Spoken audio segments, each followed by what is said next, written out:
ലോകാ സമസ്താ സുഖിനോ ഭവന്തു. കണ്ണുകൊണ്ട് കാണുന്നത് മാത്രം വിശ്വസിക്കുകയുള്ളൂ എന്ന് വിചാരിക്കുന്ന ജനങ്ങളുടെ എണ്ണം വളരെ കൂടുതലാണ്. പ്രകൃതിയെ സംബന്ധിച്ചിടത്തോളം, നമ്മുടെ പ്രപഞ്ചത്തെ സംബന്ധിച്ചിടത്തോളം കണ്ണുകൊണ്ട് കാണുന്നതിനേക്കാളും കൂടുതലാണ് പ്രപഞ്ചത്തിൽ ഉള്ളത്.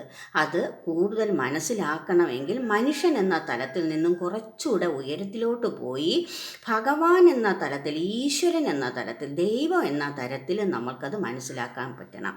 ഈശ്വരൻ നമ്മൾക്ക് അതിനുള്ള വഴി ഇഷ്ടം പോലെ ഇട്ട് തന്നിട്ടുണ്ട്. മനുഷ്യർക്ക് മാത്രമേ ആ മഹാഭാഗ്യം ഭഗവാൻ കൊടുത്തിട്ടുള്ളൂ.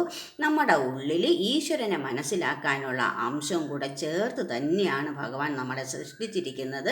ആ സൃഷ്ടിയിലൂടെ അതിലൂടെ നമുക്ക് ഈശ്വരനെ കാണാനുള്ള ആഗ്രഹവും ആവശ്യവും നമ്മൾ കൂടുതൽ കണക്കിലെടുക്കുന്നുണ്ട്. അതെല്ലാ മനുഷ്യരുടെ ഉള്ളിലും ഉണ്ട്.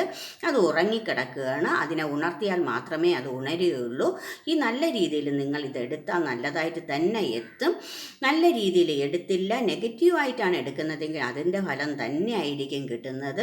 ഈശ്വരൻ എന്നത് സത്യമാണ്. ഈ സത്യത്തെ അംഗീകരിച്ചേ പറ്റൂ. ഇന്നല്ലെങ്കിൽ നാളെ ആയാലും ആ മഹാഭാഗ്യം നമ്മൾക്ക് കിട്ടിയിരിക്കും. എല്ലാവർക്കും ഈ മഹാഭാഗ്യം കിട്ടും. അപ്പോൾ കാണുന്നതിനേക്കാളും കൂടുതൽ, കണ്ണുകൊണ്ട് കാണുന്നതിനേക്കാളും കൂടുതൽ കണ്ണുകൊണ്ട് കാണാൻ കഴിയാത്തതാണ് മനക്കണ്ണുകൊണ്ട് നമുക്ക് കാണാൻ പറ്റും. പിന്നെ കുറേ കൂടെ നല്ല രീതിയിൽ മുന്നോട്ട് പോയി ഈശ്വരൻ്റെ തലത്തിലേക്ക് എത്തിക്കഴിഞ്ഞാൽ നമ്മുടെ നഗ്നനേത്രങ്ങൾക്ക് തന്നെ ഭഗവാൻ അത് കാണിച്ചു തരും. എല്ലാവർക്കും ഈ മഹാഭാഗ്യം വേണം. എല്ലാവർക്കും കിട്ടും. ലോകാ സമസ്താ സുഖിനോ ഭവന്തു.